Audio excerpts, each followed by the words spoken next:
Ternyata, pagar rumah yang rendah bukan cuma mempermudah tetangga bertukar masakan, tapi juga mempermudah suamiku bertukar kasih sayang dengan istri sebelah rumah. Sebelum kita mulai lebih lanjut, yuk, tekan tombol suka, serta tombol subscribe agar tidak ketinggalan kisah menarik lainnya. Dan jangan lupa absen asal kota Bapak Ibu di kolom komentar. Semoga rezeki kita semua dilancarkan, kesehatan kita diberkahi, dan keluarga kita selalu harmonis dalam lindungannya. Amin. Pagar rumah kami tingginya cuma sebatas pinggang orang dewasa, seolah sengaja dibuat agar dosa dan pahala bisa saling mengintip dengan leluasa. Di kompleks perumahan subsidi yang temboknya setipis kulit bawang ini, privasi adalah barang mewah yang mustahil dimiliki. Kalau tetangga sebelah bersin, kita yang bilang, Alhamdulillah. Kalau mereka bertengkar, kita yang hafal pemicu masalahnya. Mulai dari uang belanja yang kurang sampai urusan lupa mengangkat handuk basah dari kasur. Aku dan Raka, suamiku, tinggal di blok C nomor 5, persis bersebelahan dengan pasangan muda lainnya, Dina dan Bimo. Hubungan kami awalnya manis sekali, semanis janji politisi saat kampanye. Sebelum akhirnya aku sadar ada duri tajam yang sedang tumbuh perlahan di balik senyum ramah mereka. Pagi itu dimulai seperti ratusan pagi lainnya, dengan aroma kopi yang bertarung melawan bau bawang goreng dari dapur tetangga. Aku sedang sibuk membalik tempe di wajan ketika Raka masuk ke dapur dengan wajah yang terlalu cerah untuk ukuran orang yang baru bangun tidur. Biasanya, wajah Raka di pagi hari lebih mirip kertas kusut yang belum disetrika, tapi hari ini berbeda. Dia bersiul pelan, menyisir rambutnya dengan jari, dan aroma parfumnya sudah menyebar padahal jam dinding baru menunjuk angka 6. Katanya ada rapat penting di kantor, tapi setahuku rapat sepenting apapun tidak akan membuat Raka rela memakai kemeja biru muda favoritnya yang biasanya cuma keluar saat kondangan atau lebaran. Kecurigaan adalah penyakit yang aneh. Dia datang tanpa diundang dan seringkali menyamar sebagai rasa peduli. Aku menepis pikiran buruk itu sambil menuangkan kopi hitam ke cangkir kesayangan Raka. Mungkin dia memang ingin terlihat rapi demi karirnya. Atau mungkin dia cuma ingin pamer pada bos barunya. Aku mencoba berpikir positif, meski hatiku rasanya seperti ada yang mencubit kecil. Raka meminum kopinya dengan tergesa. Matanya sesekali melirik ke arah jendela samping, jendela yang langsung menghadap ke garasi rumah Dina. Arah pandangnya bukan ke jalanan, bukan ke burung gereja yang lewat, tapi lurus ke pintu samping rumah tetangga kami itu. Dina adalah jenis perempuan yang akan membuat semua ibu-ibu di kompleks merasa gagal menjaga penampilan. Dia selalu terlihat segar bahkan saat membuang sampah, seolah-olah keringat dan minyak wajah takut menempel di kulitnya. Rambutnya selalu jatuh sempurna, bajunya modis meski cuma daster rumahan, dan suaranya lembut mendayu-dayu. Beda jauh dengan suaraku yang kalau berteriak memanggil tukang sayur bisa memecahkan kaca jendela. Pagi itu, saat aku mengantar Raka ke teras, Dina kebetulan sedang menyiram tanaman lidah buaya yang berjejer rapi di pagar pembatas kami. Kebetulan yang terlalu sering terjadi akhir-akhir ini. Interaksi mereka sebenarnya terlihat wajar bagi orang awam, tapi bagi istri yang sudah hafal tarikan napas suaminya, ada yang ganjil di sana. Raka menyapa Dina dengan nada yang sedikit lebih rendah, lebih berat, suara yang dulu dia pakai saat mendekatiku zaman kuliah. Dina membalas dengan tawa kecil yang renyah.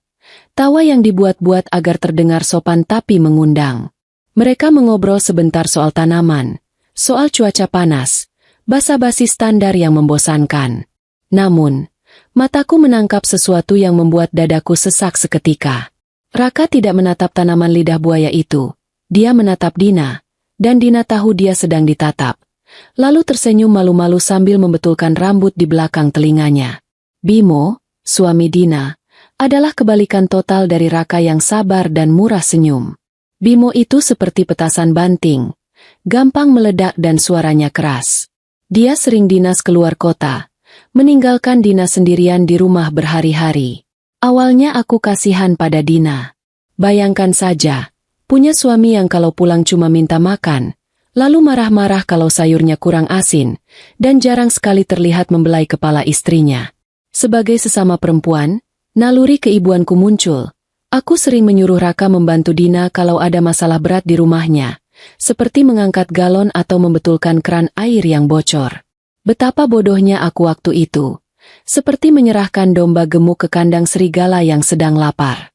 Tukang sayur langganan kami, Pak Ujang, menjadi saksi bisu betapa naifnya aku selama ini. Saat aku sedang memilih bayam, Pak Ujang pernah nyeletuk dengan nada bercanda soal Raka yang rajin sekali membantu tetangga. Katanya, "Bapak itu suami idaman, sudah ganteng, rajin, ringan tangan pula." Ibu-ibu lain yang sedang belanja ikut menimpali, memuji Raka setinggi langit, membuat hidungku kembang kempis karena bangga.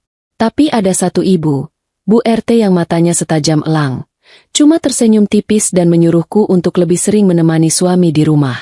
Waktu itu aku tidak paham kodenya. Aku pikir Bu RT cuma iri karena suaminya sendiri lebih sering mengelus burung perkutut daripada mengelus istrinya. Hari berganti minggu, dan pola-pola aneh itu mulai terbentuk seperti noda jamur di dinding yang lembab. Raka mulai sering pulang telat dengan alasan lembur. Tapi anehnya baju kerjanya tetap wangi, tidak bau apek khas orang yang seharian duduk di kantor.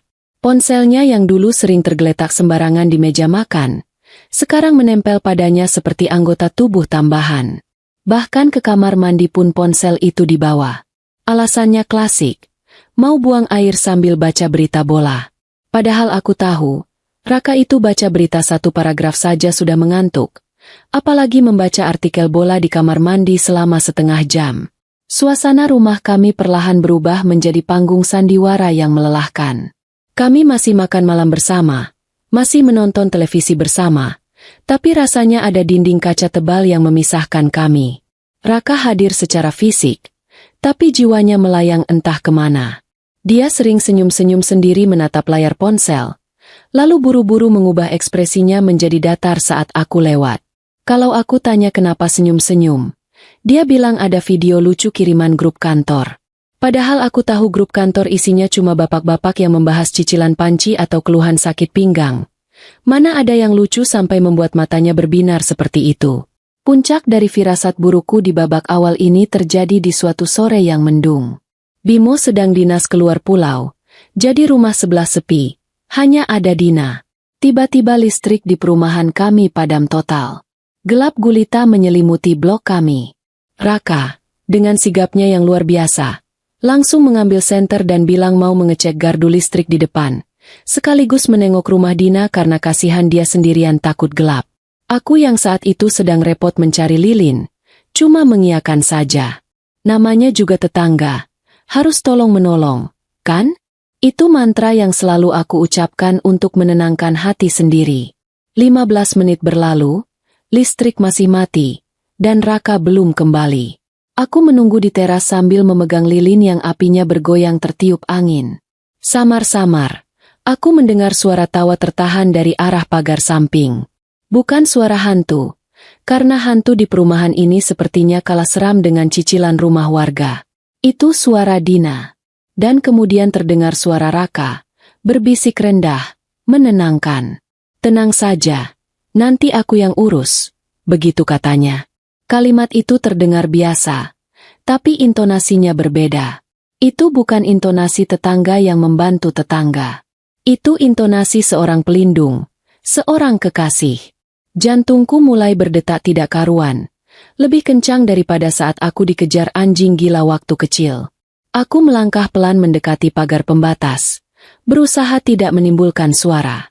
Dalam kegelapan itu, dibantu sedikit cahaya bulan yang malu-malu, aku melihat siluet dua orang berdiri sangat dekat. Terlalu dekat. Tangan Raka ada di bahu Dina, dan Dina tidak menepisnya, malah seolah menyandarkan tubuhnya ke arah tangan itu. Mereka tidak melakukan hal yang senonoh. Tidak ada ciuman, tidak ada pelukan erat. Tapi bahasa tubuh itu berbicara lebih jujur daripada ribuan kata. Ada kenyamanan yang tidak seharusnya ada di antara seorang pria beristri dan wanita bersuami di kegelapan malam. Dunia rasanya berhenti berputar selama beberapa detik. Aku ingin berteriak, ingin melempar lilin di tanganku ke arah mereka, tapi kakiku membeku. Rasa kaget, marah, dan tidak percaya bercampur menjadi adonan pahit di tenggorokan. Tiba-tiba lampu jalan menyala. Listrik kembali hidup. Raka dan Dina sontak menjauhkan diri satu sama lain dengan gerakan refleks yang sangat cepat. Seperti maling yang ketahuan tuan rumah. Gerakan kaget mereka itulah konfirmasi yang paling menyakitkan. Kalau memang tidak ada apa-apa, kenapa harus kaget seperti itu? Kenapa harus ada rasa bersalah yang terpancar jelas saat cahaya lampu menyorot wajah mereka? Raka berjalan kembali ke rumah kami dengan wajah yang berusaha ditenangkan. Tapi keringat dingin terlihat jelas di dahinya. Dia menyapaku dengan senyum kaku. Sudah nyala, Ma. Tadi sekring rumah Dina turun juga. Jadi aku bantu naikkan. Penjelasan yang masuk akal. Sangat logis. Tapi matanya tidak berani menatap mataku. Dia langsung melipir masuk ke dalam rumah. Pura-pura sibuk mencari remote AC. Aku masih berdiri di teras, menatap rumah sebelah. Dina sudah masuk ke dalam. Tirai jendelanya tertutup rapat. Tapi aku tahu, di balik tirai itu, mungkin dia juga sedang menahan napas, sama sepertiku. Malam itu, untuk pertama kalinya aku tidur memunggungi Raka. Biasanya kami tidur saling berhadapan, atau setidaknya bersentuhan kaki. Tapi malam ini, kasur terasa sangat luas dan dingin. Aku menatap tembok kamar, mendengarkan napas Raka yang teratur. Dia bisa tidur nyenyak setelah apa yang terjadi di pagar tadi? Hebat sekali mentalnya. Atau mungkin dia pikir aku ini istri bodoh yang bisa dikelabuhi dengan alasan sekring listrik. Air mataku menetes pelan, membasahi bantal tanpa suara. Aku tidak ingin menangis terseduh-seduh, karena itu akan membuatnya bangun dan aku belum siap untuk bertengkar. Aku butuh bukti yang lebih kuat. Aku butuh kepastian sebelum menghancurkan segalanya. Keesokan harinya, aku memutuskan untuk mengubah taktik. Tidak ada lagi Maya yang polos dan lugu. Kalau mereka bisa bermain api di belakangku, maka aku akan menjadi air yang mengawasi dari kejauhan, menunggu waktu yang tepat untuk memadamkan atau justru menenggelamkan mereka sekalian. Aku mulai memperhatikan detail-detail kecil yang selama ini luput. Struk belanja di saku celana Raka, riwayat panggilan di ponselnya yang sering dihapus, dan perubahan sikap Dina yang mendadak jadi sangat manis padaku. Dina sering mengirimiku makanan, mulai dari bolu kukus sampai sayur lodeh. Dulu aku pikir itu tanda persahabatan, sekarang aku melihatnya sebagai uang tutup mulut, atau mungkin rasa bersalah yang dia coba tebus dengan semangkuk sayur. Lucunya, semakin aku curiga, semakin Raka berusaha terlihat sempurna. Dia jadi rajin membuang sampah, rajin mengajak anak-anak main, bahkan membelikanku daster baru. Biar kamu cantik di rumah, katanya. Pujian yang dulu akan membuatku melayang, sekarang terdengar seperti ejekan. Apakah dia membelikanku baju baru karena merasa bersalah? Atau karena dia membandingkanku dengan Dina yang selalu wangi dan rapi?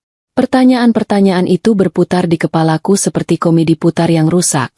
Tidak mau berhenti dan membuatku mual. Tembok rumah kami yang tipis kini bukan lagi masalah privasi, tapi menjadi sekutu bagiku. Aku mulai menajamkan telinga. Setiap kali mobil Bimo tidak ada di garasi, aku memasang radar waspada. Aku mendengar suara langkah kaki di halaman samping, suara pintu pagar yang dibuka pelan, dan suara notifikasi pesan yang berbunyi hampir bersamaan di ponsel Raka dan dari arah rumah sebelah. Kebetulan demi kebetulan yang terus menumpuk ini lama-lama menjadi gunung bukti yang tak terbantahkan. Hatiku sakit, tentu saja. Siapa wanita yang tidak hancur saat tahu istananya sedang digerogoti rayap dari dalam? Tapi di balik rasa sakit itu, ada rasa marah yang mulai membara, panas dan siap membakar. Aku ingat kata ibuku dulu, istri itu harus punya stok sabar seluas samudra, tapi harus punya intuisi setajam silet. Saat ini, samudra sabarku mulai surut, dan silet di tanganku semakin tajam. Aku tidak akan melabrak mereka sekarang. Belum waktunya. Biarkan mereka merasa aman dengan permainan petak umpet ini. Biarkan mereka tertawa di atas penderitaanku yang diam. Karena aku tahu, sepandai-pandainya tupai melompat, atau dalam kasus ini, sepandai-pandainya Raka melompat pagar tetangga, akhirnya pasti akan jatuh juga. Dan ketika saat itu tiba, aku pastikan jatuhnya akan sangat sakit, dan suaranya akan terdengar sampai ke ujung kompleks perumahan ini. Rumah tangga ini memang sedang diuji, bukan oleh badai besar atau gempa bumi, tapi oleh senyuman manis tetangga sebelah dan kelemahan iman suamiku sendiri. Perang ini baru saja dimulai, dan medannya bukan di tanah lapang, Tapi di ruang tamu, di dapur, dan di sela-sela pagar tanaman yang menjadi saksi bisu pengkhianatan mereka. Ponsel pintar itu kadang terlalu pintar. Dia bisa menyimpan ribuan kenangan manis tapi juga bisa menjadi pengkhianat nomor satu bagi pemiliknya dalam hitungan detik. Sore itu, Raka sedang mandi. Suara gemericik air dari kamar mandi terdengar berirama, seolah dia sedang membersihkan diri dari dosa-dosa seharian di luar rumah. Ponselnya tergeletak begitu saja di atas meja makan. Layar hitamnya menghadap ke langit-langit, diam dan tenang seperti granat yang belum ditarik pemicunya. Aku sedang melipat pakaian kering di ruang tengah, kegiatan rutin yang membosankan tapi menenangkan. Sampai tiba-tiba layar ponsel itu menyala terang disertai bunyi ting yang nyaring. Biasanya aku tidak pernah mau tahu urusan ponsel suami. Bagiku, mengecek ponsel pasangan itu sama seperti membuka kotak Pandora. Kita tidak pernah tahu wabah apa yang akan keluar dari sana. Tapi kali ini, entah kenapa, mataku seperti ditarik paksa untuk melirik. Mungkin karena posisiku yang hanya berjarak satu langkah dari meja, atau mungkin karena malaikat pelindungku sedang memberitahu lewat kode alam. Di layar yang menyala itu, muncul sebuah pemberitahuan dari aplikasi pemesanan makanan. Bukan pesan singkat, bukan panggilan, tapi status pesanan. Kalimatnya singkat tapi sukses membuat darahku berhenti mengalir sejenak. Pesanan martabak manis sedang diantar ke. Dan di bawahnya tertera alamat yang sangat aku kenal. Blok C nomor 6. Rumah Dina. Otakku mendadak bekerja lebih cepat dari kalkulator pedagang pasar. Raka memesan martabak manis. Akunnya atas nama Raka. Tapi alamat pengirimannya ke rumah sebelah. Padahal Raka ada di kamar mandi rumah kami, sedang bersiul-siul lagu dangdut yang nadanya fals. Untuk apa Raka mengirim makanan ke rumah Dina? Apakah Dina sedang kelaparan sampai mau mati? Atau Raka mendadak beralih profesi menjadi dinas sosial yang tugasnya memberi makan tetangga yang ditinggal suaminya dinas luar kota? Rasanya lucu sekali kalau dipikir-pikir. Saking lucunya aku sampai lupa caranya tertawa. Perutku mulas, bukan karena lapar, tapi karena rasa curiga yang kini berubah menjadi kepastian yang menyakitkan. Aku mencoba berpikir jernih sambil meremas baju kaos Raka yang belum selesai kulipat. Mungkin Raka salah pencet. Namanya juga jari jempol bapak-bapak. Kadang suka meleset menekan layar sentuh. Mungkin dia niatnya memesan untuk kami. Tapi lokasi GPS-nya geser sedikit ke rumah tetangga. Teknologi kan kadang suka error. Pikirku menghibur diri. Tapi, hati kecilku membantah keras. Jarak rumah kami dan rumah Dina memang dekat. Tapi tidak mungkin aplikasi itu salah menuliskan nomor rumah dengan sangat spesifik. Lagi pula, aku dan Raka sedang diet gula. Kami sudah sepakat tidak makan yang manis-manis di malam hari sejak bulan lalu. Jadi, martabak itu jelas bukan untuk perut buncit suamiku. Pintu kamar mandi terbuka. Uap hangat mengepul keluar bersama aroma sabun yang segar. Raka keluar dengan handuk melilit di pinggang sambil mengeringkan rambut. Wajahnya terlihat segar, tanpa beban, seolah dunia ini baik-baik saja. Dia melihatku yang berdiri mematung di dekat meja makan. "Kenapa, Ma? Kok mukanya tegang begitu? Kayak lihat hantu siang bolong?" Tanyanya santai sambil mengambil gelas air putih. Pertanyaan itu terdengar polos, tapi di telingaku terdengar seperti tantangan. Aku menunjuk ponselnya dengan dagu. Tidak berani bicara banyak karena takut suaraku akan bergetar menahan tangis atau amarah.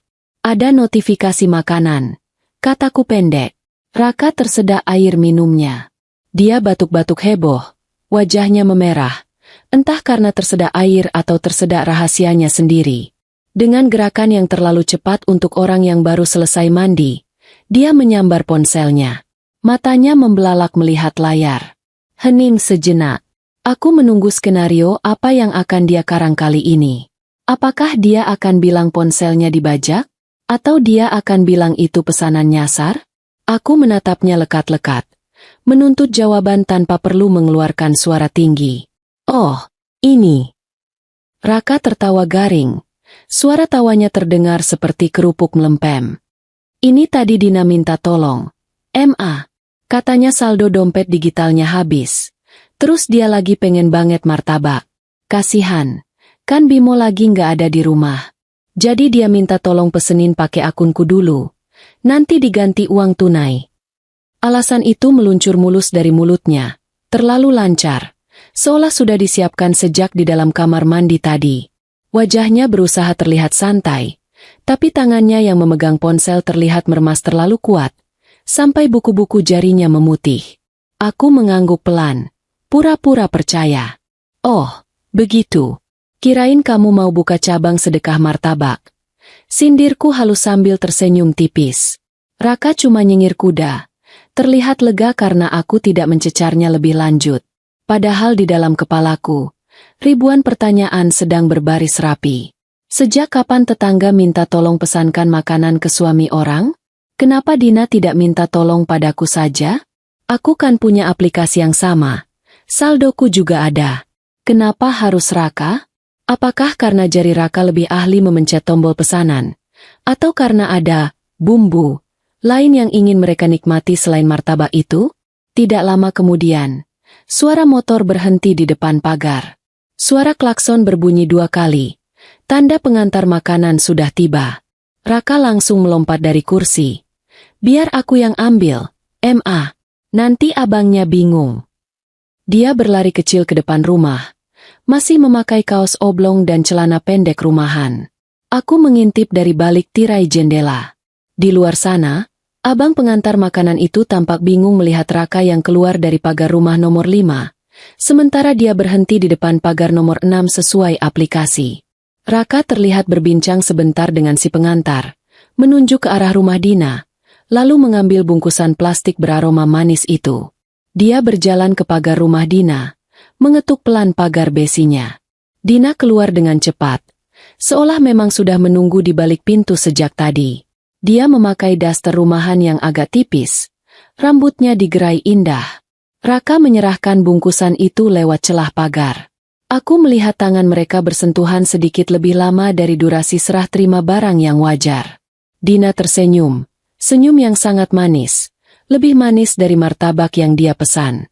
Raka membalas senyum itu dengan tatapan yang membuat dadaku nyeri. Adegan itu berlangsung singkat, mungkin tidak sampai 1 menit. Raka kembali masuk rumah dengan wajah yang berusaha ditekuk biasa saja. Sudah beres. Ma. Kasihan Dina, katanya lagi pusing kepala. Lapor Raka sambil duduk kembali di sofa, menyalakan televisi. Aku hanya diam, kembali melipat baju dengan gerakan mekanis. Pusing kepala tapi ingin makan martabak? Setahuku orang pusing itu butuhnya obat atau tidur, bukan makan makanan berminyak dan penuh gula. Logika alasan mereka serapuh kerupuk yang diinjak gajah. Malam itu, suasana rumah terasa mencekam meski televisi menyiarkan acara komedi. Raka tertawa terbahak-bahak menonton lawakan di layar kaca. Sementara aku duduk di sebelahnya dengan pikiran yang melayang ke rumah sebelah. Aku membayangkan Dina sedang menikmati martabak itu sendirian. Atau mungkin sambil berbalas pesan dengan suamiku, mengucapkan terima kasih dengan emotikon hati yang banyak. Rasa percaya yang dulu kokoh kini mulai retak, menciptakan celah-celah kecil yang dimasuki angin dingin kecurigaan. Kejadian martabak ini mungkin terlihat sepele bagi orang lain. Cuma sekadar tolong-menolong antar tetangga. Begitu mungkin pembelaan mereka. Tapi bagi seorang istri, insting tidak pernah berbohong. Ada batas yang sudah dilanggar. Ada keintiman yang diselundupkan lewat bungkus makanan. Raka mungkin bisa berdalih soal saldo habis atau tolong-menolong. Tapi dia tidak bisa menyembunyikan kilatan matanya saat menatap Dina tadi. Kilatan mata seorang laki-laki yang sedang jatuh cinta, atau lebih tepatnya, sedang bernafsu. Aku membereskan tumpukan baju, membawanya ke lemari. Saat melewati Raka, aku mencium aroma tubuhnya. Masih wangi sabun yang sama, tapi entah kenapa, bagiku aromanya sudah berubah. Ada bau asing yang menempel, bau kebohongan yang menyengat. Aku masuk ke kamar, menutup pintu pelan. Di luar sana, Raka masih tertawa menonton televisi. Biarlah dia tertawa sekarang, karena aku tahu, ini baru permulaan. Pesan salah kamar atau salah alamat ini adalah lonceng peringatan. Perang dingin di rumah tangga kami sudah resmi dimulai, dan martabak manis itu adalah peluru pertamanya. Jarak antara rumahku dan rumah Dina itu hanya dipisahkan oleh satu tembok bata. Tapi rasanya seperti ada jurang dalam yang berisi rahasia busuk di sana. Kalau aku menempelkan telinga ke dinding kamar saat malam sunyi, aku bisa mendengar samar-samar suara air keran atau bunyi pintu yang ditutup di sebelah. Namun belakangan ini, aku tidak perlu menempelkan telinga untuk tahu ada yang tidak beres. Cukup dengan membuka mata lebar-lebar dan sedikit menahan napas. Aku mulai menyadari bahwa perselingkuhan itu ternyata butuh ketelatenan, dan suamiku, Raka, mendadak jadi orang paling telaten sedunia dalam menyusun strategi pertemuan singkat mereka. Pola itu mulai terlihat sangat jelas, sejelas noda kopi di baju putih. Setiap kali Bimo, suami Dina, berangkat dinas keluar kota dengan tas besarnya, suasana di rumahku mendadak berubah menjadi aneh. Raka yang biasanya malas-malasan kalau disuruh memperbaiki sesuatu, tiba-tiba jadi sangat rajin mengecek lampu taman atau sekadar menyiram jalanan depan rumah. Dia akan berdiri di sana selama berjam-jam, matanya sesekali melirik ke arah gerbang rumah Dina, menunggu kode atau entah apa. Aku memperhatikannya dari balik tirai jendela kamar yang sengaja tidak aku buka penuh, merasa seperti detektif amatir yang sedang mengintai penjahat kelas 3. Ada satu ruangan di rumah kami yang letaknya di lantai atas. Sebuah ruang kerja kecil yang jendelanya langsung menghadap ke arah pintu samping rumah Dina. Dulu, Raka jarang sekali masuk ruangan itu karena katanya hawanya panas dan bikin ngantuk. Tapi sekarang, ruang kerja itu jadi tempat favoritnya, terutama saat malam mulai merambat naik. Dia bilang ada laporan kantor yang harus dikerjakan sampai larut malam dan dia tidak mau diganggu karena butuh konsentrasi penuh. Lucunya, setiap kali aku mengantarkan camilan atau teh hangat, pintunya selalu dikunci dari dalam. Aku berdiri di depan pintu yang tertutup itu, memegang nampan dengan tangan gemetar, sementara dari dalam ruangan tidak terdengar suara ketikan papan tik komputer, melainkan keheningan yang mencurigakan. Pernah sekali aku mencoba mengetuk pintu agak keras karena ada telepon dari ibunya yang ingin bicara. Raka membuka pintu dengan wajah panik, kaosnya sedikit berantakan, dan dia langsung menyambar ponsel di atas meja sebelum aku sempat melihat layarnya. Wajahnya yang memerah dan napasnya yang agak memburu membuatku ingin bertanya, apakah mengerjakan laporan kantor sekarang sudah sama beratnya dengan lari maraton keliling kompleks? Tapi aku tetap diam, menyodorkan telepon dengan wajah sedatar tembok. Dia cuma bicara sebentar dengan ibunya, lalu buru-buru menutup pintu lagi dengan alasan dikejar target. Aku berdiri di lorong gelap itu, menghirup aroma parfum perempuan yang samar-samar tercium dari celah pintu. Parfum yang aku tahu persis adalah aroma kesukaan Dina. Kejadian yang benar-benar membuka mataku terjadi pada suatu hari Sabtu. Aku seharusnya pergi ke acara arisan keluarga di kota sebelah dan baru pulang Minggu pagi. Raka sudah sangat semangat mengantarku ke terminal. Bahkan dia membelikanku banyak makanan ringan untuk di jalan, seolah-olah dia sangat perhatian pada kenyamananku. Tapi di tengah jalan, aku mendadak merasa pusing dan mual, mungkin karena salah makan atau karena stres yang menumpuk. Aku memutuskan untuk membatalkan pergi dan pulang naik ojek online tanpa memberitahu Raka. Niatnya ingin memberi kejutan sekaligus ingin beristirahat di tempat tidurku sendiri. Sampai di depan rumah, aku melihat mobil Raka terparkir rapi di garasi, tapi suasana rumah sangat sepi. Aku masuk lewat pintu depan tanpa suara, karena aku memang memegang kunci cadangan yang selalu kusimpan di tas. Rumah terasa dingin dan hampa. Aku berjalan ke lantai atas, berniat langsung ke kamar. Tapi mataku menangkap cahaya lampu dari ruang kerja Raka yang pintunya sedikit terbuka.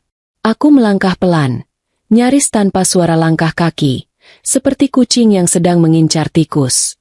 Namun, ruangan itu kosong. Kursi kerjanya kosong, komputernya mati, tapi jendela menuju balkon samping terbuka lebar. Aku mendekat ke jendela itu dan melongok ke bawah. Dari posisi ini, aku bisa melihat dengan jelas area pintu samping rumah Dina yang tertutup rimbunnya pohon mangga. Jantungku rasanya mau melompat keluar saat melihat sesosok pria dengan kaos biru, kaos yang dipakai Raka tadi pagi, keluar dari pintu samping rumah Dina dengan gerakan terburu-buru. Dia sempat menoleh ke kiri dan ke kanan, memastikan keadaan aman, lalu dengan lincahnya memanjat pagar pembatas yang memang tidak terlalu tinggi itu. Dia kembali ke rumah kami lewat pintu belakang yang sengaja tidak dikunci. Rasanya seperti disiram air es di tengah malam buta. Seluruh tubuhku kaku. Tanganku mencengkeram pinggiran jendela sampai kukuku memutih. Itu suamiku. Pria yang selama ini berjanji akan menjagaku. Baru saja keluar dari rumah perempuan lain saat dia pikir aku sedang berada jauh di kota lain. Aku segera berlari ke kamar tidur utama, mematikan lampu, dan berpura-pura tidur dengan selimut menutupi seluruh tubuh. Beberapa menit kemudian, aku mendengar suara pintu belakang dibuka. Lalu suara langkah kaki yang berusaha dibuat sepelan mungkin menaiki tangga. Raka masuk ke kamar kami. Aku bisa merasakan kehadirannya di samping tempat tidur. Dia berdiri cukup lama di sana, mungkin memastikan apakah aku benar-benar ada di balik selimut itu. Aku mengatur napas agar terdengar seperti orang yang sedang tidur nyenyak, padahal di dalam sini, aku sedang menahan teriakan histeris yang siap meledak. Dia kemudian masuk ke kamar mandi. Terdengar suara air yang mengucur deras. Mungkin dia sedang berusaha membasuh jejak-jejak Dina dari kulitnya. Atau mungkin dia sedang merayakan keberhasilannya menipuku hari ini. Malam itu kami makan malam dalam keheningan yang mencekam. Setidaknya bagiku. Raka berusaha bersikap normal. Dia bercerita tentang acara televisi yang dia tonton tadi siang. Tentang betapa membosankannya di rumah sendirian tanpa aku. Aku menatap piringku. Melihat butiran nasi yang tiba-tiba terasa seperti batu kerikil di mulut. Ingin rasanya aku bertanya, bagaimana rasa rumah sebelah, Mas? Lebih enak dari rumah kita. Tapi lidahku keluh. Aku menyadari bahwa konfrontasi tanpa bukti yang tak terbantahkan hanya akan membuatnya makin ahli dalam berbohong. Suasana meja makan itu adalah panggung sandiwara yang paling menyedihkan. Raka masih bisa-bisanya mengambilkan lauk untukku sambil tersenyum manis. Sementara aku tahu tangan itu baru saja menyentuh wanita lain beberapa jam yang lalu. Ada rasa mual yang luar biasa setiap kali dia mencoba bersikap romantis. Lucunya, di saat-saat seperti ini, aku malah teringat cicilan rumah kami yang masih sisa 10 tahun lagi. Aku membatin, kalau kami cerai nanti, siapa yang akan membayar cicilan ini? Apakah Dina mau patungan? Pemikiran konyol itu muncul hanya untuk menahan agar air mataku tidak jatuh di depan pria pengkhianat ini. Aku mulai menyadari bahwa rumahku bukan lagi tempat aman. Setiap sudut ruangan kini terasa seperti menyimpan mata dan telinga yang mengawasi. Aku menatap keluar jendela, ke arah rumah Dina yang lampunya sudah padam. Di balik sana, ada seorang wanita yang kuanggap teman, yang dengan teganya berbagi suami denganku hanya karena suaminya sedang tidak ada di tempat. Harga diriku rasanya jatuh ke titik paling rendah, diinjak-injak oleh orang-orang yang paling aku percaya. Namun, di tengah kehancuran itu, aku bersumpah pada diriku sendiri, aku tidak akan membiarkan mereka menang dengan mudah. Kalau mereka pikir aku adalah istri lemah yang hanya bisa menangis di pojok kamar, mereka salah besar.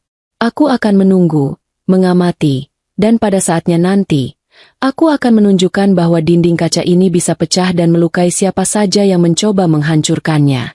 Sabar itu ada batasnya, dan batas kesabaranku rupanya hanya setipis tembok perumahan ini yang kalau dipukul pakai palu langsung jebol.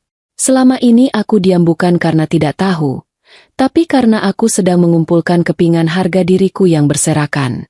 Namun, sepintar apapun Raka dan Dina menyimpan bangkai, bau busuknya tidak akan bisa ditutupi hanya dengan semprotan pengharum ruangan otomatis yang bunyi, cekis, setiap 15 menit. Sore itu, langit mendung pekat seolah-olah alam pun sudah gerah melihat sandiwara murahan yang dimainkan suamiku dan tetangga sebelah. Dan seperti dugaanku, bom waktu itu meledak justru bukan dari tanganku, melainkan dari amarah seorang laki-laki yang merasa dikhianati di rumahnya sendiri. Bimo, suami Dina, pulang tanpa kabar. Biasanya dia memberitahu lewat pesan singkat kalau sudah mendarat di bandara. Tapi hari itu dia seperti malaikat pencabut nyawa yang datang mendadak tanpa salam. Aku sedang menyapu teras ketika melihat mobil Bimo masuk ke garasinya dengan kecepatan yang tidak biasa. Ban mobilnya mencicit keras di atas semen. Wajah Bimo merah padam. Matanya melotot seperti mau keluar. Dan dia tidak membalas sapaanku sama sekali. Dia langsung membanting pintu rumahnya. Dan tidak sampai semenit kemudian, suara teriakan pecah dari dalam sana. Aku berdiri mematung di teras, memegang sapu lidi seperti memegang senjata konyol, mendengarkan badai yang akhirnya datang juga. Suara piring pecah terdengar nyaring, Disusul suara teriakan Dina yang melengking minta ampun. Aku nggak sengaja, Mas. Itu cuma salah paham. Teriak Dina dari dalam rumahnya. Aku cuma bisa membatin. Salah paham macam apa yang sampai membuat suami orang bolak-balik manjat pagar setiap malam? Bimo tidak peduli. Dia menyeret Dina keluar rumah sampai ke jalanan kompleks. Dina menangis terseduh-seduh dengan rambut berantakan. Sementara Bimo berteriak-teriak memanggil nama suamiku sekuat tenaga. Raka, keluar kamu, pengecut. Keluar atau aku hancurkan rumahmu. Suara Bimo menggelegar, membuat burung-burung di pohon mangga terbang ketakutan. Dan yang lebih parah, membuat semua gorden rumah tetangga mulai bergerak-gerak. Raka yang saat itu sedang asyik tidur siang, langsung lari keluar dengan wajah bantal dan hanya memakai celana pendek kolor. Dia tampak bingung melihat Bimo yang sudah berdiri di depan gerbang kami dengan tangan mengepal. Ada apa, Bim? Kok teriak-teriak? Tanya Raka dengan nada yang dibuat-buat tenang. Padahal kakinya gemetaran seperti orang kedinginan. Bimo tidak banyak bicara. Dia langsung melemparkan sebuah benda ke arah dada Raka. Itu adalah ponsel Dina yang layarnya retak, tapi masih menyala. Rupanya Bimo menemukan percakapan rahasia mereka yang lupa dihapus. Sebuah kesalahan amatir yang berakibat fatal. Kejadian selanjutnya terasa seperti adegan film aksi tapi versi hemat biaya. Bimo menerjang pagar kami dan langsung melayangkan bogem mentah ke pipi Raka. Suamiku terjungkal ke tumpukan pot bunga kesayanganku, membuat tanaman mawar yang susah payah kurawat hancur tertimpa badannya. Aku hanya berdiri menonton di ambang pintu. Tidak ada niat sedikit pun untuk melerai atau membela. Lucunya, di sela-sela keributan itu, aku sempat berpikir apakah tanah di pot itu akan susah dibersihkan dari kaos putih Raka. Rasa sakit hati membuatku jadi sedingin es. Melihat suamiku dipukuli justru terasa seperti tontonan yang jauh lebih menghibur daripada sinetron petang di televisi. Keributan itu menarik perhatian seluruh warga kompleks. Ibu-ibu yang tadinya sedang menyuapi anak, bapak-bapak yang sedang mencuci motor, sampai tukang bakso yang kebetulan lewat, semuanya berkumpul membentuk lingkaran. Mereka menonton dengan mata berbinar-binar. Seolah-olah ini adalah hiburan gratis pengganti layar tancap. Ya ampun, ternyata Pak Raka selingkuh sama Bu Dina. Bisik-bisik tetangga mulai terdengar nyaring di telingaku. Aku bisa merasakan tatapan iba mereka menusuk-nusuk punggungku. Tapi aku tetap tegak. Aku tidak mau terlihat lemah di depan orang-orang yang biasanya memuji-muji keharmonisan rumah tangga kami. Dina bersimpuh di aspal, menangis sambil menutupi wajahnya. Sementara Bimo terus memaki dengan kata-kata yang tidak pantas didengar anak kecil. Raka mencoba membela diri, tapi setiap kali dia buka mulut, Bimo memberikan hadiah pukulan baru. Reputasi suamiku yang dikenal sebagai pria sopan dan religius di kompleks ini hancur seketika. Lebur bersama debu jalanan. Aku melihat ke arah rumah-rumah tetangga. Ada yang merekam kejadian itu pakai ponsel.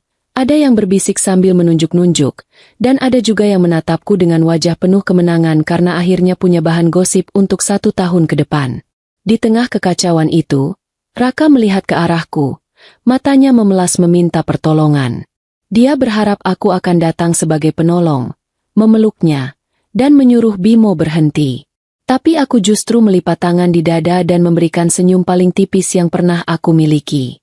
Aku ingin dia merasakan apa yang aku rasakan, ditinggalkan sendirian di tengah keramaian. Harga diri suamiku jatuh sejatuh-jatuhnya, diinjak oleh kaki Bimo dan disaksikan oleh puluhan pasang mata tetangga. Hari itu, bukan cuma rumah tangga kami yang pecah, tapi seluruh kehormatan keluarga yang selama ini aku jaga dengan susah payah, hilang tak berbekas dalam satu sore yang berisik. Bimo akhirnya berhenti memukul setelah Pak RT datang melerai bersama beberapa warga lain. Raka duduk di aspal dengan bibir pecah dan mata lebam. Sementara Dina diseret masuk kembali ke rumahnya oleh warga yang kasihan. Pak RT menatapku dengan wajah prihatin. Bu Maya, sabar ya. Nanti kita bicarakan di kantor RW. Aku cuma mengangguk pelan, tanpa mengeluarkan setetes pun air mata. Untuk apa menangisi pria yang lebih memilih martabak tetangga daripada masakan istrinya sendiri? Aku berbalik masuk ke dalam rumah, meninggalkan Raka yang masih terduduk lemas di luar, menjadi tontonan gratis yang paling memalukan di sepanjang sejarah Blok C. Malam itu, Kompleks perumahan kami yang biasanya tenang berubah jadi sarang lebah yang berdengung. Aku tahu, di dalam grup WhatsApp warga, namaku dan nama Raka sedang dikuliti habis-habisan. Aib kami bukan lagi milik kami, tapi sudah jadi milik publik. Harga diri yang kupupuk bertahun-tahun jatuh ke selokan depan rumah. Aku duduk di sofa ruang tamu yang gelap, mendengarkan suara isak tangis Raka yang masuk ke rumah dengan langkah gontai.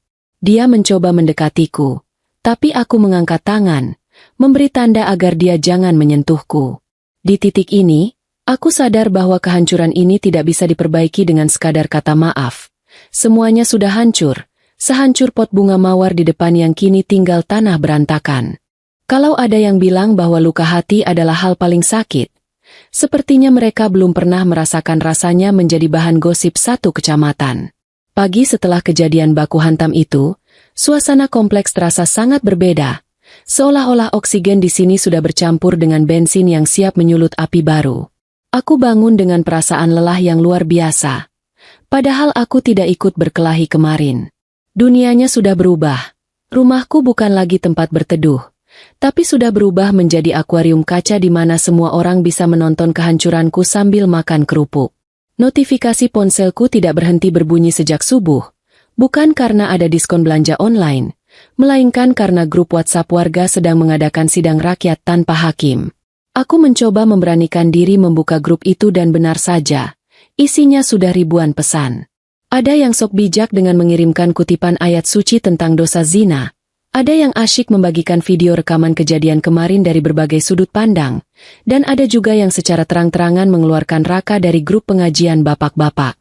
Lucunya, ada tetangga yang selama ini jarang menyapa, mendadak mengirim pesan pribadi bertanya, "Kamu oke kan?" Tapi ujung-ujungnya minta diceritakan detail kejadiannya. Manusia memang lucu.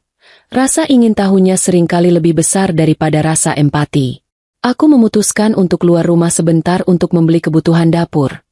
Karena bagaimanapun perut harus tetap diisi meskipun hati sedang dicacah. Begitu aku melangkah keluar gerbang, rasanya seperti sedang berjalan di karpet merah tapi dalam versi yang sangat memalukan. Ibu-ibu yang sedang berkumpul di depan rumah masing-masing langsung diam seketika saat melihatku lewat. Mereka menatapku dengan kombinasi antara kasihan dan rasa ingin tahu yang sangat menjijikan. Saat aku sudah agak jauh, sayup-sayup terdengar suara bisikan.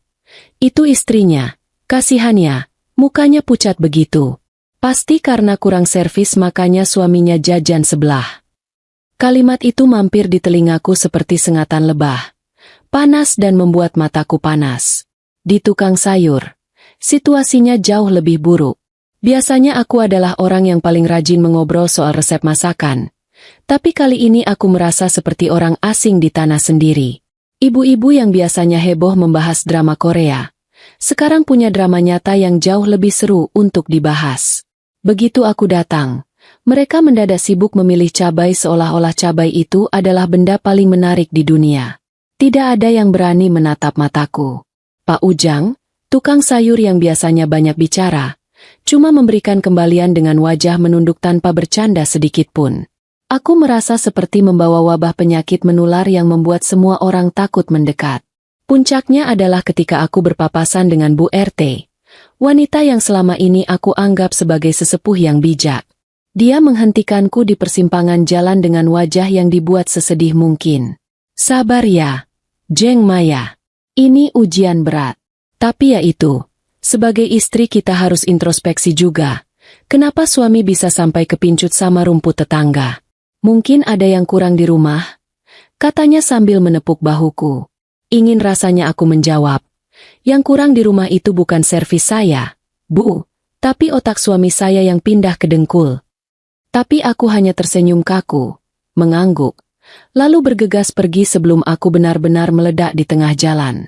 Pulang ke rumah, aku menemukan Raka sedang duduk di ruang tamu dengan wajah yang masih babak belur. Dia mencoba mengajakku bicara, menanyakan aku beli apa saja, tapi aku melewatinya begitu saja seperti melewati tiang listrik. Aku tidak sudi bicara dengan pria yang sudah merusak nama baikku di depan seluruh warga. Harga diri yang kubangun bertahun-tahun dengan cara menjadi istri yang sopan dan tetangga yang baik, hancur hanya dalam semalam karena nafsunya yang tidak bisa dijaga. Sekarang, Setiap kali aku keluar rumah, aku tidak lagi dikenal sebagai Maya yang pintar masak, tapi sebagai Maya yang suaminya selingkuh sama Dina. Status sosial di perumahan ini ternyata lebih kejam daripada hukum rimba. Aku mulai mendengar kabar bahwa anak-anak tetangga dilarang main ke rumahku. Seolah-olah pengkhianatan Raka itu bisa menular lewat mainan plastik. Reputasi keluarga kami benar-benar sudah di titik nol. Aku melihat foto pernikahan kami yang masih terpajang di dinding, melihat senyum Raka yang dulu terlihat tulus, sekarang terlihat seperti seringai penipu. Aku merasa seperti sedang hidup di dalam reruntuhan bangunan yang sewaktu-waktu bisa ambruk sepenuhnya. Yang paling membuatku sakit hati adalah melihat bagaimana orang-orang justru lebih banyak menyalahkanku sebagai istri. Di dunia yang masih agak miring ini, kalau suami selingkuh, yang dicari kesalahannya pasti istrinya. Entah kurang cantik, kurang dandan, atau kurang perhatian. Tidak ada yang benar-benar menghujat Raka sebagai pria yang tidak punya tanggung jawab moral. Mereka justru menjadikannya sebagai bahan candaan di grup bapak-bapak. Sementara aku harus menanggung beban malu setiap kali menginjakan kaki di luar pintu. Pengadilan jalanan ini jauh lebih kejam daripada pengadilan manapun, karena mereka menghukummu tanpa perlu bukti, hanya berdasarkan asumsi dan rasa haus akan gosip. Malam itu, aku duduk di pojok kamar sambil memeluk lutut. Aku meratapi nasibku yang malang. Tapi di satu sisi aku juga merasa ada kekuatan baru yang tumbuh. Aku menyadari bahwa aku tidak bisa terus-menerus bersembunyi di bawah selimut. Kalau lingkungan ini sudah menganggapku sampah karena perbuatan suamiku, maka aku akan menunjukkan pada mereka bahwa sampah pun bisa menjadi api yang membakar kalau dipantik dengan benar. Aku tidak akan membiarkan martabatku habis dimakan omongan orang-orang yang hidupnya sendiri belum tentu sempurna. Aku mulai menyusun rencana, bukan untuk memperbaiki hubungan dengan Raka, tapi untuk menyelamatkan diriku sendiri dari lumpur kehinaan ini. Rumah kami sekarang rasanya lebih mirip kuburan daripada tempat tinggal. Dingin, sunyi, dan penuh dengan hal-hal yang ingin dilupakan. Raka masih ada di sana, duduk di pojok sofa dengan wajah yang sudah tidak karuan bentuknya. Tapi kehadirannya tidak lebih dari sekadar pajangan rusak yang mengganggu pemandangan. Kami terjebak dalam perang dingin yang melelahkan, di mana kata-kata sudah tidak ada gunanya lagi. Namun, yang paling menyiksa bukanlah keheningan di dalam rumahku sendiri, melainkan suara-suara yang menembus tembok tipis dari rumah sebelah. Rumah Dina dan Bimo kini telah berubah menjadi neraka dunia yang suaranya terdengar sangat jelas sampai ke telingaku. Hampir setiap malam, aku harus mendengarkan konser pertengkaran yang luar biasa hebat dari balik dinding kamar. Suara Bimo yang menggelegar memaki Dina, suara barang-barang pecah yang menghantam lantai, sampai suara tangisan histeris Dina yang memohon ampun, semuanya terdengar tanpa sensor. Tembok bata ini seolah-olah tidak ada harganya dalam menahan aib mereka. Lucunya, setiap kali mendengar Dina menjerit ketakutan di sebelah, aku bukannya merasa kasihan, tapi malah merasa mual. Suara tangisannya itu mengingatkanku bahwa suamiku adalah alasan utama kenapa rumah tangga orang lain hancur lebur. Dan aku harus ikut menanggung dosanya lewat pendengaran setiap malam.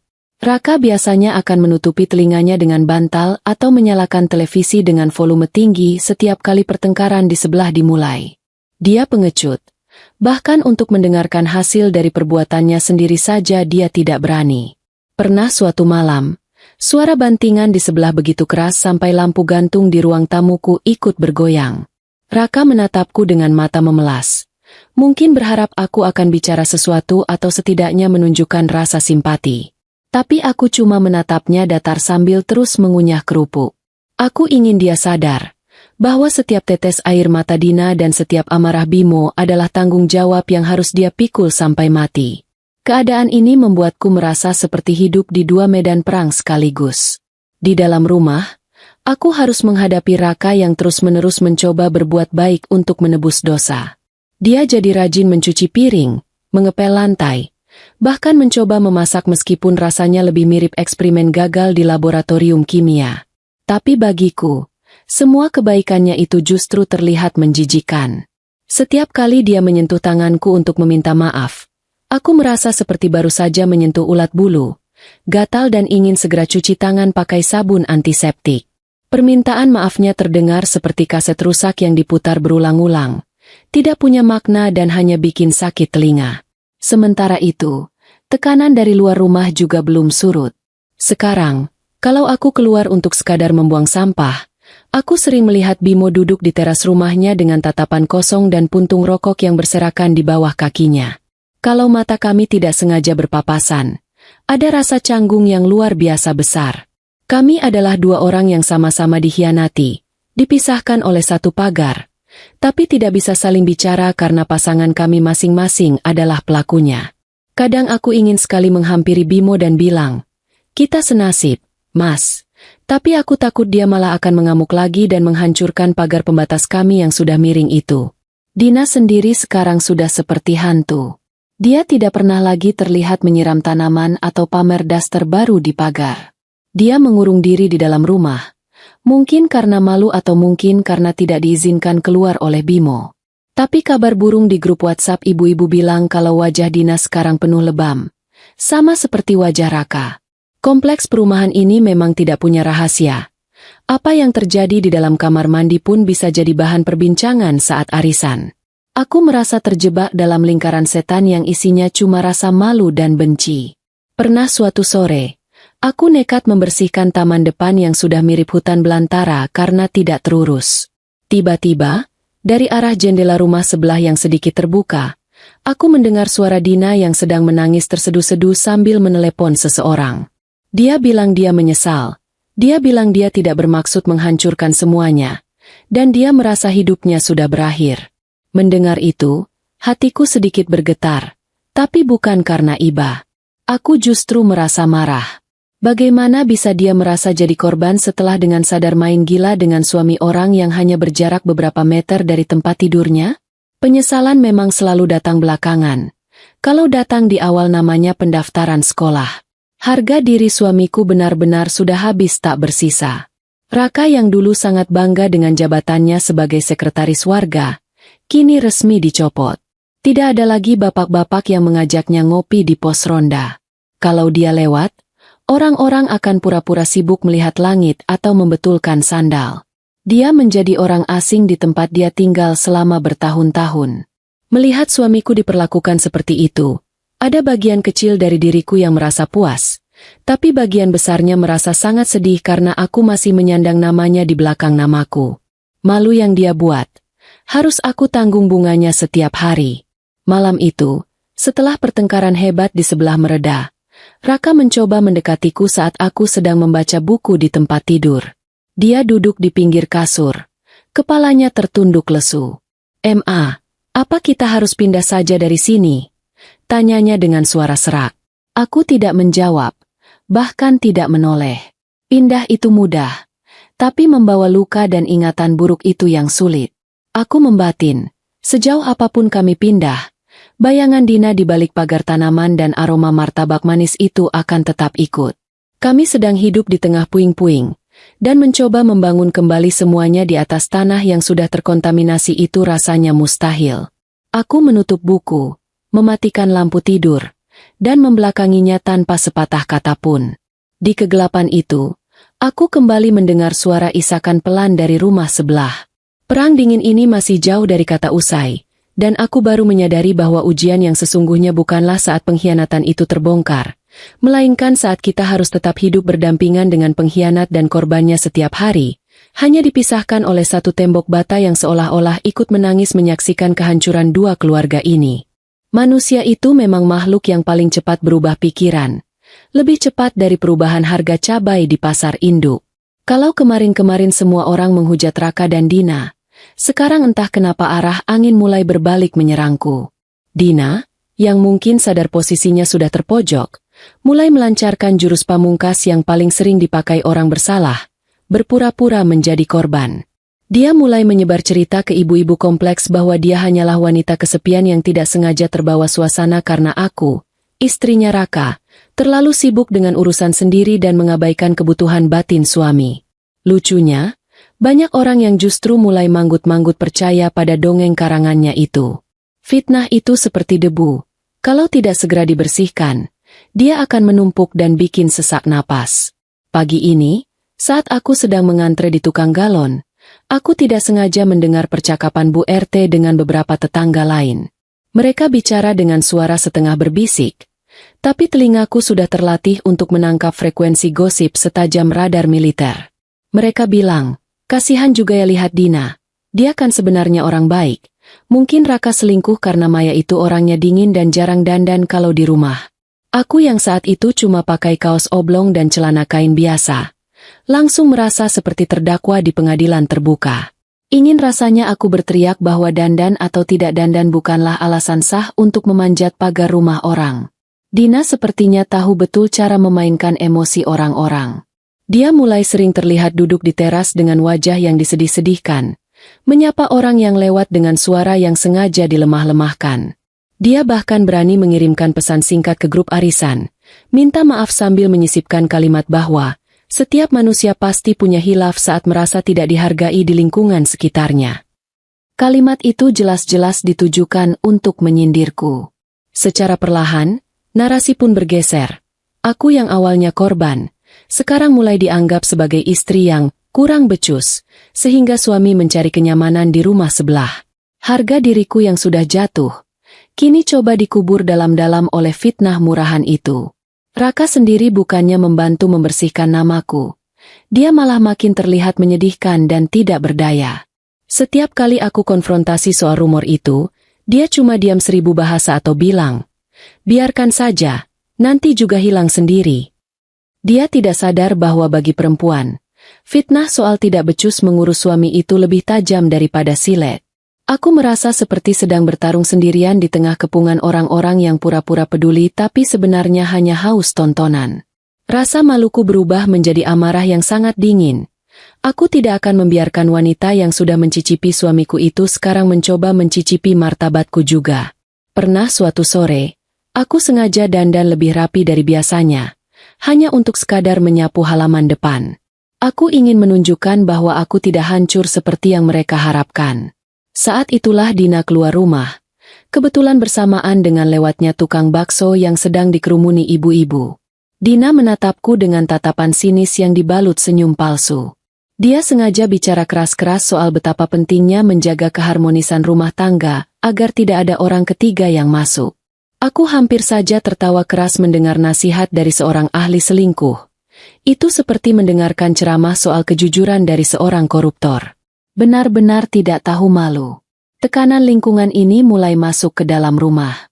Aku jadi sering melamun, bertanya-tanya pada cermin, apakah benar aku yang salah?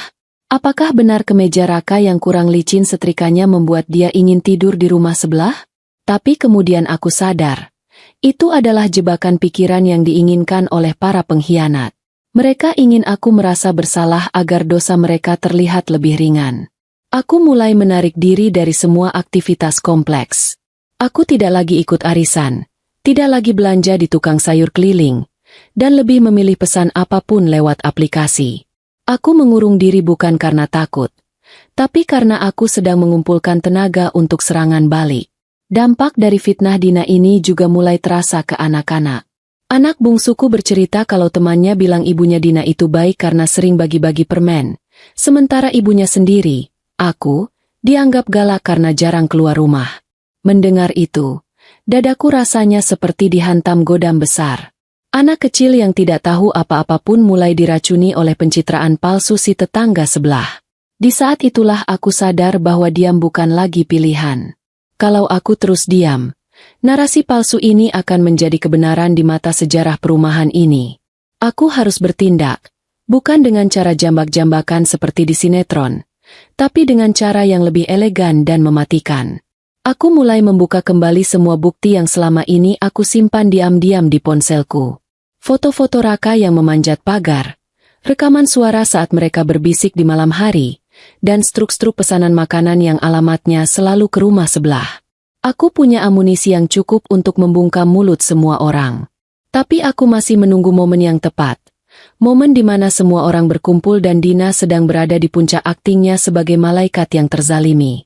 Aku ingin mereka semua tahu bahwa kenyataan itu pahit. Sepahit kopi tanpa gula yang sekarang jadi teman setiaku setiap pagi. Malam itu, aku duduk di ruang tamu sambil memandangi rumah sebelah yang lampunya menyala terang. Aku membayangkan Dina sedang tersenyum puas karena berhasil membalikan opini warga. Dia pikir dia sudah menang. Dia pikir dia sudah berhasil membuatku menjadi antagonis di cerita ini. Namun dia lupa satu hal. Aku adalah orang yang paling tahu isi dalam rumahku sendiri, dan aku punya kunci untuk membuka semua pintu rahasia yang sudah dia tutup rapat-rapat. Harga diri mungkin bisa jatuh, tapi kebenaran punya cara sendiri untuk merangkak naik ke permukaan. Bahkan jika harus menembus semen beton perumahan ini sekalipun. Kesabaranku sudah mencapai titik didih. Aku tidak akan lagi menjadi Maya yang pendiam dan penurut. Kalau mereka ingin drama, aku akan berikan klimaks yang tidak akan pernah mereka lupakan seumur hidup. Biarlah mereka menganggapku dingin sekarang, karena sebentar lagi, mereka akan merasakan betapa panasnya api kebenaran yang akan aku sulut di tengah-tengah arisan warga minggu depan. Pertunjukan sebenarnya baru akan dimulai, dan kali ini, aku yang memegang skenarionya. Ada sebuah pepatah yang bilang, jangan pernah membangunkan singa yang sedang tidur kalau kamu tidak siap dicakar. Selama ini mereka mungkin mengira aku adalah singa yang sudah ompong, yang cuma bisa meringkuk di dalam rumah sambil meratapi nasib. Namun, saat anak bungsuku pulang sekolah dengan mata sembab karena diejek teman mainnya soal ayahnya yang nakal, disitulah aku berhenti menjadi korban. Rasa sedihku mendadak menguap, berganti menjadi keberanian yang sangat dingin dan terukur. Aku tidak perlu berteriak-teriak di jalanan seperti Bimo. Aku cukup menjadi diriku sendiri, tapi dengan versi yang tidak lagi mengenal kata ampun. Hari Minggu itu ada pertemuan warga di Balai RW, sebuah acara rutin yang biasanya aku hindari sejak kejadian martabat kami hancur. Tapi kali ini berbeda. Aku sengaja datang paling awal. Aku memakai baju terbaikku, merias wajah dengan sangat rapi tapi tidak berlebihan, dan memakai parfum yang aromanya berkelas. Aku ingin mereka semua melihat bahwa Maya tidak hancur. Maya tidak sedang bersembunyi di bawah kolong tempat tidur. Begitu aku masuk ruangan, suasana yang tadinya riuh mendadak sunyi senyap, seperti suara radio yang dicabut kabelnya. Aku berjalan dengan langkah tenang, duduk di barisan depan, dan menebar senyum tipis pada ibu-ibu yang biasanya paling kencang bergosip tentangku.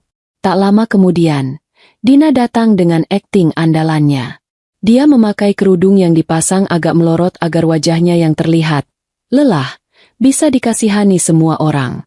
Dia duduk agak jauh dariku, sesekali menghela napas panjang agar orang-orang bertanya ada apa.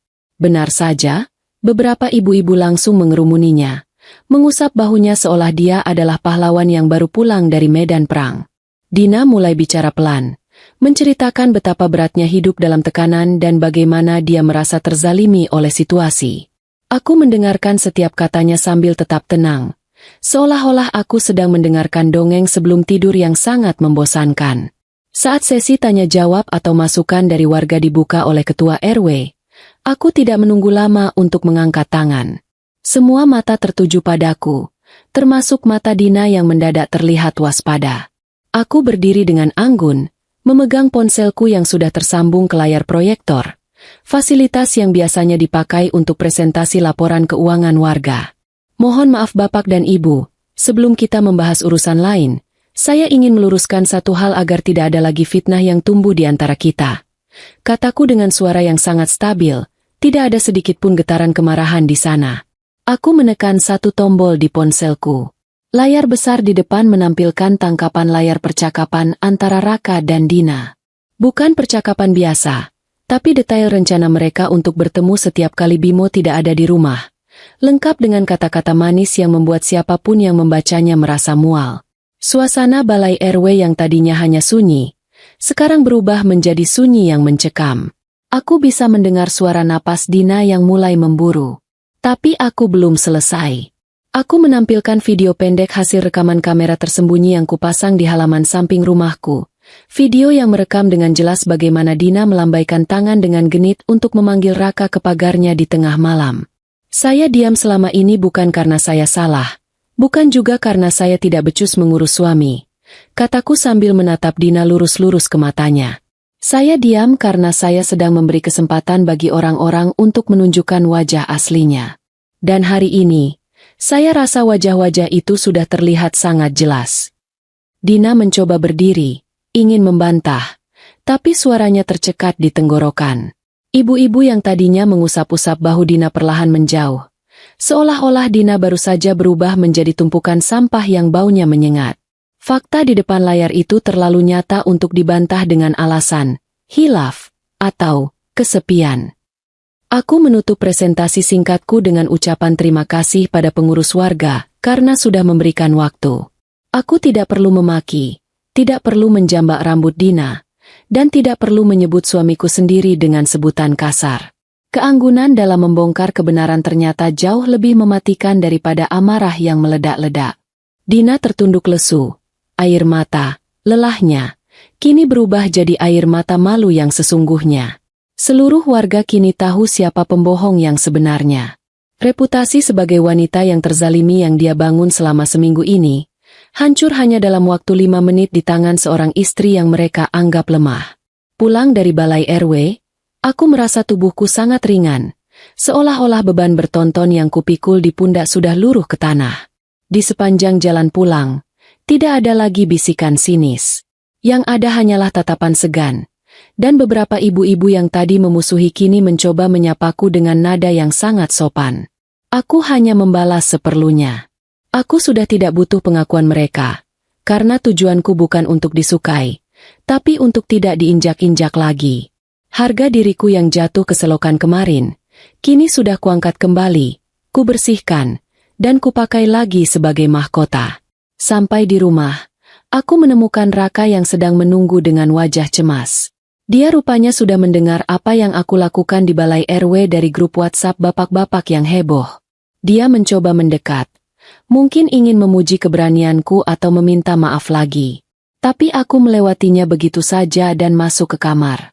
Aku tidak butuh pujian dari orang yang juga menjadi bagian dari masalah ini. Bagiku, keberanianku hari ini bukan untuk menyelamatkan rumah tanggaku, tapi untuk menyelamatkan namaku di depan anak-anakku. Aku ingin mereka tahu bahwa ibu mereka bukan orang yang bisa diperlakukan seenaknya oleh siapapun, bahkan oleh ayah mereka sendiri. Malam itu, untuk pertama kalinya aku tidur dengan sangat nyenyak tanpa gangguan suara pertengkaran dari sebelah. Sepertinya Bimo sudah tahu apa yang terjadi di pertemuan warga dan dia memilih untuk diam dalam kemarahan yang berbeda. Rumah tangga sebelah mungkin sedang berada di ambang kehancuran total, dan rumah tanggaku sendiri juga tidak jauh berbeda. Tapi bedanya, aku sudah siap dengan segala kemungkinan. Aku sudah membuktikan bahwa kejujuran tidak butuh banyak suara. Cukup satu momen yang tepat untuk membungkam semua dusta. Aku menutup mata dengan perasaan puas, tahu bahwa besok pagi, udara di kompleks ini akan terasa sedikit lebih bersih untuk kuhirup. Kemenangan itu ternyata rasanya tidak manis-manis amat, lebih mirip rasa kopi pahit yang tertinggal di lidah. Ada kelegaan, tapi tetap saja ada bekas yang tidak bisa hilang. Setelah kejadian di balai RW itu, suasana di rumah kami berubah menjadi sangat aneh. Raka jadi seperti bayangan yang takut pada cahayanya sendiri. Dia bergerak tanpa suara, bicara kalau perlu saja, dan lebih banyak menghabiskan waktu dengan menunduk kalau berpapasan denganku. Dia sadar, aku yang sekarang bukan lagi Maya yang bisa dia luluhkan dengan seikat bunga atau janji-janji gombal. Aku sudah menjadi wanita yang berbeda, wanita yang sudah melihat batas paling bawah dari sebuah pengkhianatan. Di dalam rumah, kami seperti dua orang asing yang kebetulan berbagi atap dan cicilan yang sama. Raka mencoba mencari celah untuk memperbaiki suasana, seperti tiba-tiba rajin menyuci mobil sampai mengkilap atau membetulkan genteng yang sebenarnya tidak bocor. Dia sedang berusaha menjadi suami teladan di depan sisa-sisa reruntuhan rumah tangga kami. Tapi bagiku, setiap gerakannya itu justru terasa sangat melelahkan untuk dilihat. Ada sesuatu yang sudah mati di dalam sini, dan tidak ada jumlah sapuan kuasket atau perbaikan keran air yang bisa menghidupkannya kembali. Aku mulai menyadari bahwa memaafkan itu mungkin bisa dilakukan, tapi hidup bersama orang yang sudah menghancurkan harga diri kita adalah bentuk siksaan yang lain lagi. Puncaknya adalah saat aku duduk sendirian di meja makan, memandangi kursi kosong di depanku. Aku membayangkan masa depan 10 atau 20 tahun lagi. Apakah aku mau menghabiskan sisa hidupku dengan mencurigai setiap bunyi notifikasi ponselnya? Apakah aku sanggup lewat di depan rumah Dina setiap hari dan teringat bagaimana suamiku pernah memanjat pagar itu? Jawabannya muncul begitu saja. sangat jernih tanpa perlu aku cari-cari. Aku berhak mendapatkan ketenangan yang sesungguhnya, bukan sekadar ketenangan pura-pura demi menjaga status di depan tetangga. Malam itu, aku memanggil Raka untuk duduk bicara. Tidak ada lagi emosi yang meledak. Tidak ada lagi air mata. Aku bicara seolah-olah kami sedang membahas rencana renovasi dapur. Sangat tenang dan terukur. Aku bilang padanya bahwa aku ingin kita mengakhiri semua ini. Aku ingin berpisah. Raka tentu saja kaget. Dia mulai mengeluarkan jurus andalannya. Menangis, memohon demi anak-anak, dan berjanji akan berubah menjadi manusia baru. Dulu, mungkin aku akan luluh melihat air matanya. Tapi sekarang, aku melihat air matanya tidak lebih dari sekadar reaksi kimia tubuh orang yang ketahuan salah. Mas, anak-anak akan lebih terluka kalau melihat ibunya hidup seperti mayat hidup setiap hari, kataku pelan. Aku menjelaskan bahwa rumah ini sudah terkontaminasi oleh kebohongannya dan fitnah tetangga. Menetap di sini hanya akan membuat kita terus mengais-ngais luka lama. Raka mencoba membela diri, bilang kalau dia sudah dipecat dari pengurus warga dan sudah cukup menanggung malu. Tapi aku mengingatkannya, bahwa malu yang dia rasakan itu adalah karena dia ketahuan, bukan karena dia merasa bersalah sejak awal. Itu dua hal yang sangat berbeda. Keesokan harinya, aku mulai mengemas beberapa barang penting. Belum semuanya, tapi cukup untuk membuat Raka sadar bahwa aku serius. Saat aku memasukkan baju-baju ke dalam koper, aku menemukan kemeja biru yang dia pakai saat insiden martabak itu. Tanpa pikir panjang, aku memasukkannya ke kantong sampah. Rasanya sangat lega membuang benda banyak yang punya memori buruk. Lucunya, di sela-sela mengemas barang, aku sempat-sempatnya kepikiran soal tanaman lidah buaya di pagar. Akhirnya aku putuskan untuk meninggalkannya saja. Biarlah tanaman itu tetap di sana, menjadi saksi bisu betapa pahitnya hubungan yang tumbuh di sekitarnya. Rumah sebelah juga tidak jauh berbeda nasibnya. Kudengar dari tukang sayur, Bimo sudah resmi mengajukan gugatan cerai dan Dina diminta angkat kaki dari rumah itu secepatnya. Bimo lebih ekstrim dariku. Dia benar-benar memutus semua akses komunikasi. Melihat nasib Dina, aku tidak merasa menang atau senang. Aku justru merasa sedih melihat bagaimana dua keluarga yang awalnya baik-baik saja bisa hancur berkeping-keping hanya karena nafsu sesaat yang dilakukan di balik pagar tanaman. Tidak ada pemenang dalam perang perselingkuhan. Yang ada hanyalah korban yang hancur lebih dulu atau belakangan.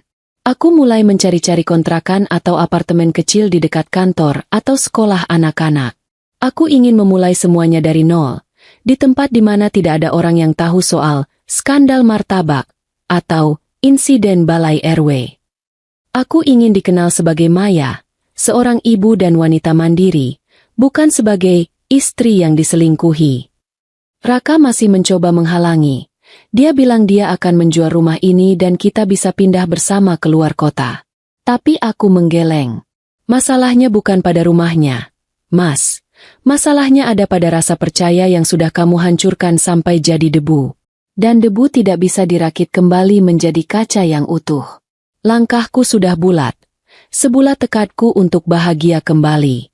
Aku mulai memberitahu anak-anak dengan bahasa yang paling sederhana, bahwa ayah dan ibu butuh waktu untuk tinggal di tempat yang berbeda agar tidak sering bertengkar. Mereka anak-anak yang cerdas.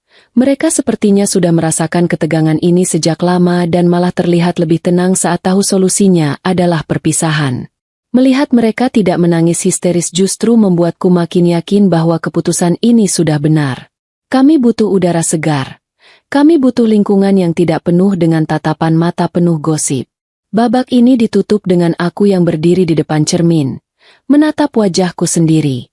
Wajah ini terlihat lebih kuat.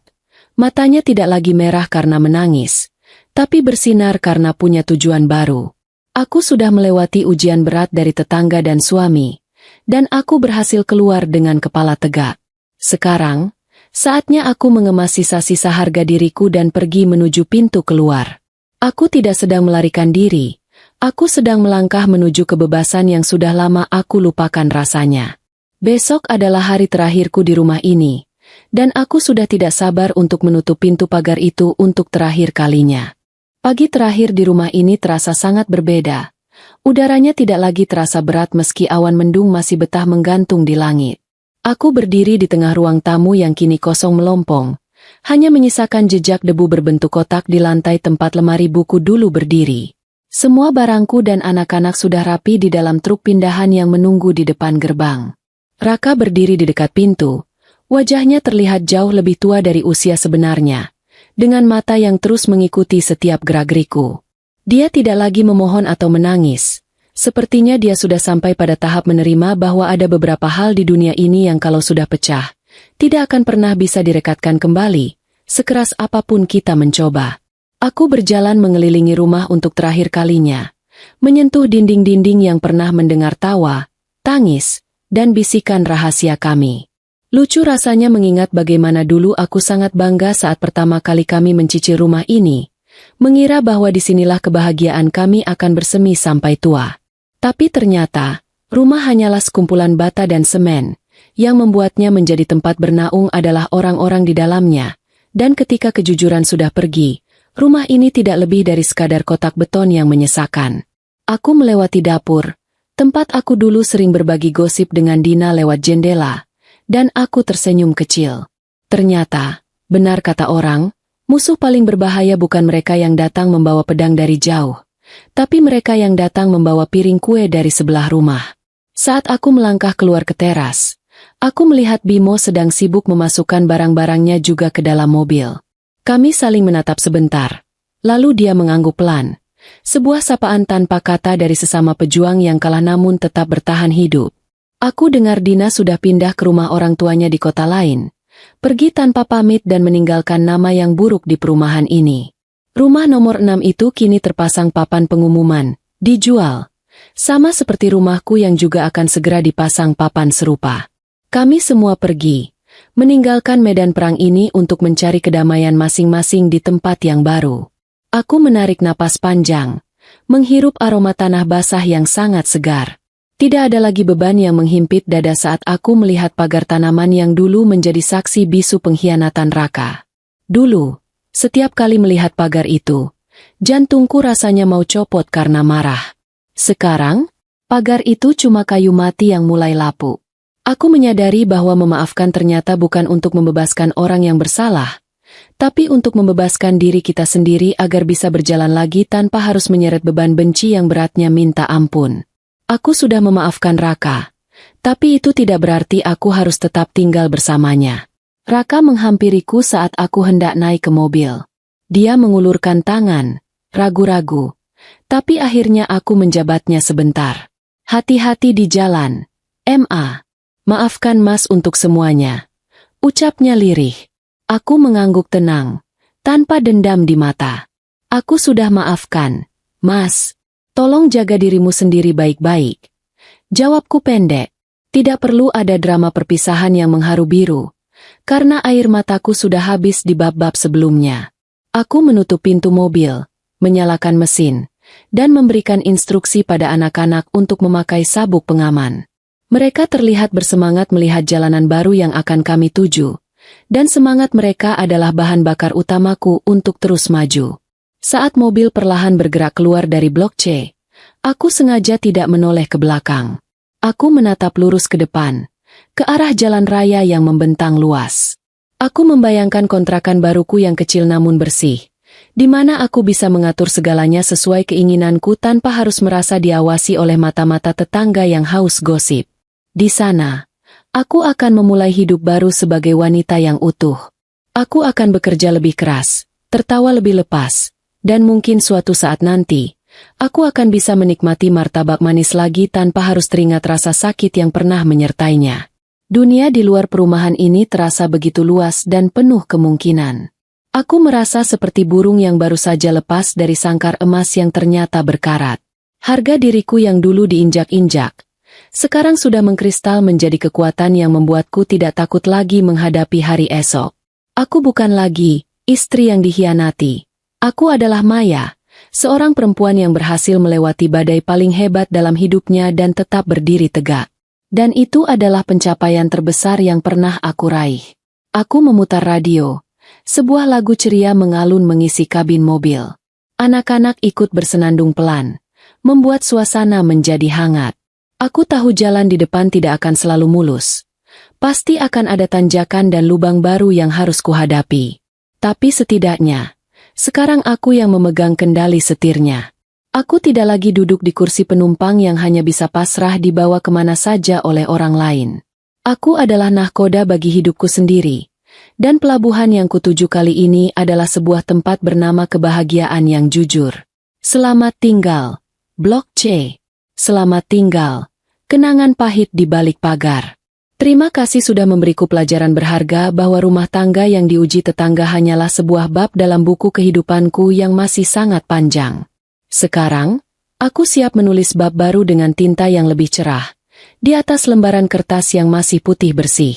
Aku tersenyum pada bayanganku di spion, sebuah senyum tulus yang sudah lama sekali tidak kulihat. Perjalanan baru ini mungkin melelahkan, tapi aku tahu, setiap langkahnya akan sangat sebanding dengan ketenangan jiwa yang kini kumiliki.